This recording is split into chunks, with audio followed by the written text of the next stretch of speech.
निशंक जी Bharatiya Janata party के नेता हैं, हमारे पूर्व मुख्यमंत्री हैं और हमारे यहाँ व्यक्ति की टीम नहीं होती है, संगठन का व्यक्ति होता है। पवन समय पर पवन समाना, बुद्धि विवेक विज्ञान निधाना, कौन सो काज कर जग माही, जो नहीं होई काज तुम पाई, जी भैया मोद रघुपति करवाना, यही भांति चले हनुमाना। भारत माता की जय, भारत माता की जय। देखिए, दो महत्वपूर्ण कार्यक्रम थे। एक तो 30 तारीख को मन की बात का कार्यक्रम है, तो हमारी रुड़की विधानसभा की बैठक के बाद एक बैठक में मुझे और जाना है। 30 तारीख को हर बूथ पर 100 की संख्या का मन की बात का कार्यक्रम होगा। समाज के हर वर्ग को हम विशेष निमंत्रण आमंत्रण के माध्यम से मन की बात के कार्यक्रम में बुलाएंगे और क्योंकि 100वां एपिसोड है इसलिए भव्यता उसकी बनी रहे, उसी दृष्टि से आज युवा मोर्चे की जो हमारी जिले की नई कार्यकारिणी बनी है, उनके सब जो पदाधिकारियों का अभिनंदन, उनका स्वागत। आगामी दिन में कार्यक्रम में उनकी महत्वपूर्ण भूमिका, इस दृष्टि से इस कार्यक्रम में मेरा उपस्थित रहना हुआ है और मुझे पूरा विश्वास है कि युवा मोर्चे की जो नई टीम बनी है, ये हर बूथ पर 20 युवा साथियों के साथ पार्टी के जो निचले स्तर का जो स्तंभ है उसको मजबूत करने का काम करेंगे। 2024 चुनाव नजदीक है, उसको लेकर क्या कहेंगे? पूरी तैयारियां कर ली गई हैं, 5 लोकसभा सीटें हैं सर यहाँ पर। देखिए, हमने अपना संगठन अब बूथ स्तर तक खड़ा कर दिया है और पन्ना प्रमुख तक की हमारी इकाई बन चुकी है। हमारे सारे मोर्चे, सातों के सातों मोर्चों को हमने गठन कर दिया है।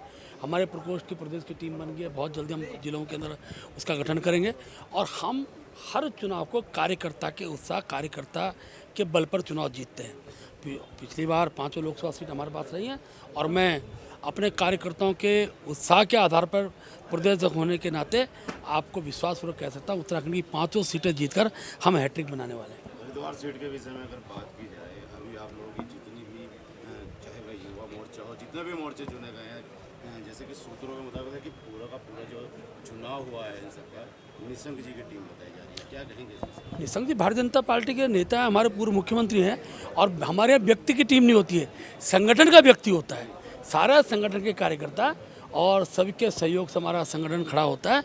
इसलिए ये कहना है कि व्यक्ति संगठन का, संगठन के बल पे ही सब व्यक्ति चलते हैं। देश का जो लोकसभा टिकट जो मिल पा रहा है यहाँ से, जिसको टिकट मिलेगा पार्टी तय करेगा। नेतृत्व तय करता है। निशंक जी हमारे वरिष्ठतम नेता हैं और इस क्षेत्र के सांसद हैं और हम सब सांसदों को जिताने जा रहे हैं। सांसद जी को लेकर काफी नाराजगी लोगों में जताई जाती है, बोलते हैं क्षेत्र में नहीं आते, काम नहीं करते हम लोग। सर्वाधिक इस क्षेत्र में रहने वाले, यही नहीं हमारे 5 लोकसभा क्षेत्र के अंदर अभी तक के भी तो सांसद रहे भैया, अभी तक के भी सांसद रहे हैं और पूरे देश के अंदर, पूरे प्रदेश के अंदर हमारे सांसदों ने प्रत्येक क्षेत्र में काम किए, विकास कार्य किए हैं। राज्यपाल ने आपकी सरकार पर आरोप लगाए, 40 शहीदों को लेकर आरोप लगाए हैं। देखिए, मैं समझा नहीं, क्या दोबारा प्रश्न हो रहा है? सत्यपाल मलिक ने जो पूर्व राज्यपाल है जम्मू कश्मीर, उन्होंने आपकी सरकार पर आरोप लगाए हैं कि जो पुलवामा हमले को हमला हुआ था तो शहीद हुए थे उसमें। देखिए, ऐसा है, मेरा ये कहना है कि आप पूर्व राज्यपाल क्या कहें, कांग्रेस के नेता क्या कहें, ये आज के प्रश्नों का विषय नहीं है। आज देश मोदी जी के प्रति उनका विश्वास है और जो भी आज आक्रमण होता है उसका तत्काल जवाब सरकार दे रही है, हम सब लोग समझते हैं। और आज जो कश्मीर घाटी के अंदर जो आज का वातावरण है, एक आध घटनाएं स्वाभाविक रूप से तो दुखद घटनाएं हैं, उसको पकड़ा जाएगा। भारतीय जनता पार्टी के हर राज्य के लोग जहाँ भी चुनाव से जाते हैं, हमारे 16 प्रमुख कार्यकर्ता वहाँ गए, जिनमें हमारे एक मंत्री हैं, एक सांसद हैं और भी 5 विधायकों को उन्होंने भेजा है। सर, एक स्थानीय मुद्दा है अभी यहाँ जहाँ पर बात होगी या नहीं होगी? एक ही करके तो एक प्रश्न होना। मैं ये जानना चाह रहा हूँ, अभी देश की जनसंख्या बढ़ गई है, हम नंबर 1 आ गए, हम हर चीज़ में नंबर 1 आते हैं, हम गुणगान करते हैं, बताते हैं, ये चिंता का विषय है या नहीं है?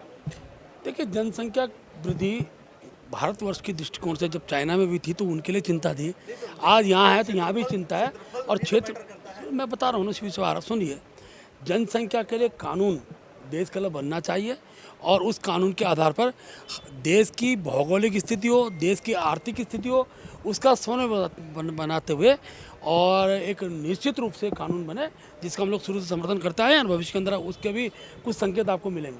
सर, एक सवाल लेंगे, यहीं का लोकल सवाल है, यहीं जिस क्षेत्र में आप खड़े हैं, कुछ नोटिस दिए गए हैं सरकारी कर्मचारियों द्वारा कि उनके जो है भवन वगैरह तो तोड़ दिए जाएंगे 26 तारीख से। क्या कहेंगे कि अगर मान लिया देखा जाए शहर के अंदर अवैध निर्माण बहुत चल रहे हैं, नजुल भूमि पर भी बहुत चल रहे हैं, लेकिन इन लोगों को नोटिस दे दिया कि उन लोगों के खिलाफ प्रश्न नहीं है, स्थानीय विषय है, उस पर जांच चल रही है, जांच चल रही उसका विषय में जांच करते हो, जो भी चीज़ों को उसमें उत्तर देना है। मन की बात का कार्यक्रम होने वाला है, उसको लेकर क्या कहेंगे? क्यों कहा जाता है कि मोदी जी मन की बात तो कर लेते हैं, दूसरे की मन की बात नहीं सुनते। सबसे ज़्यादा दूसरों के मन की बात का ही वो करते हैं, और इस बार हम कोशिश करेंगे पत्रकार बंधुओं को मन की बात में बैठाएं। सर एक सवाल है, सवाल ये है, भारत माता की पिछले चुनाव में हमारी जो वो वोटर थी 30% बढ़ी थी, जबकि प्लान भी बढ़ा था नीचे, कि उसका इसमें क्या सोल्यूशन हुआ सर? नहीं मैं दोबारा बताओ कब। पिछली बार जो चुनाव हुए थे उसमें 30% वोटर एक्स्ट्रा हुए थे 5 साल के अंदर। दूसरा क्वेश्चन ये था कि प्लान ऊपर से लोग नीचे आ रहे हैं, इसका मतलब 30% वोटर एक्स्ट्रा बढ़े हैं। देखिए उत्तराखंड के अंदर ही बढ़ रहे हैं, यहाँ से ऊपर जाए चाहे ऊपर से नीचे आए, उत्तराखंड की जो आबादी है। और मैं एक विषय और आप सुनिए, मैं और आपको बता दूं कि जहाँ तक आपका प्रश्न पलायन से संबंधी है, पलायन रुके इसके लिए सरकार प्रयासरत है। उसके लिए हमने कमेटी बनाई है, उस कमेटी के आधार पर आपको बताते हुए खुशी है कि कोरोना काल के बाद बड़ी संख्या में लोग जो प्रवासी उत्तराखंडी थे उन्होंने भी पहाड़ों में आना प्रारंभ किया है। और ये ठीक है कि भौगोलिक दृष्टिकोण से एक समस्या इस रूप में रहती है, क्योंकि आपदा के समय में अनेकों जगह जब आपदा है तो लोग का पलायन होता है, सरकार को उनको व्यवस्था भी देखनी पड़ती है। लेकिन उत्तराखंड की विधानसभा 70 विधानसभाएं 5 लोकसभा यथावत रहेंगी। जी सर, हाँ, जीरो टॉलरेंस सरकार को लेकर आप क्या कहोगे? क्योंकि भ्रष्टाचार के आरोप आपके मोर्चे के जो एक पदाधिकारी हैं आज सौभाग्य की बात है कि भारतीय जनता पार्टी के प्रदेश अध्यक्ष आदरणीय महेंद्र भट्ट जी द्वारा नवनियुक्त कार्यकारिणी जो भारतीय जनता युवा मोर्चा रुड़की की बनी है उसका स्वागत अभिनंदन किया गया।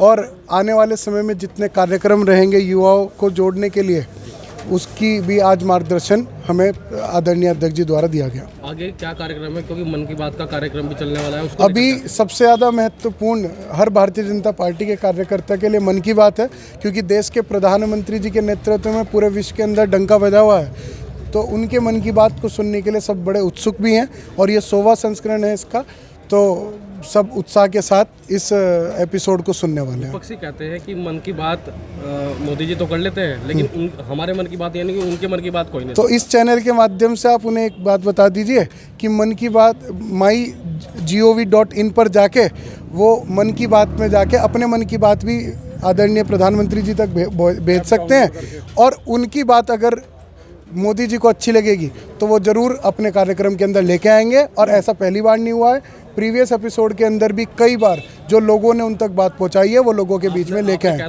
जो उन्हें अच्छी लगेगी तो नहीं, तो अगर बुरी भी लगती है तो उसका उदाहरण, उसका क्या सॉल्यूशन हो सकता है, उसको भी पेश करने का काम आदरणीय नरेंद्र मोदी जी करते हैं। भाजपा कहती है जीरो टॉलरेंस की सरकार चल रही है, लेकिन रोज अधिकारी पकड़े जा रहे हैं, अधिकारी बात नहीं मान रहे हैं। आपको ये तभी तो पकड़े जा रहे हैं, मगर आपने उत्तर अपनी बात में कह दिया कि पकड़े जा रहे हैं। ये भाजपा की सरकार है, ये सशक्त सरकार है, एक एक को भी छोड़ा नहीं जाएगा। तो नहीं पकड़े जा रहे हैं ना सर, बड़े मगरमच्छ को तो सलाखों के पीछे खदेड़ खदेड़ के भेज रहे हैं। आप क्या बात कर रहे हैं? भारतीय जनता पार्टी की सरकार में तो हाईवे घोटाले के अंदर IAS अधिकारी, IPS अधिकारी को नहीं छोड़ा जा रहा है, उससे बड़े अधिकारी क्या होंगे?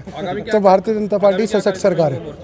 आगामी अभी तो मन की बात का कार्यक्रम है, उसके बाद जैसे जैसे पार्टी के दिशा निर्देश प्राप्त होते रहेंगे उसी के दिशा निर्देश के अनुसार हम लोग कार्यक्रम।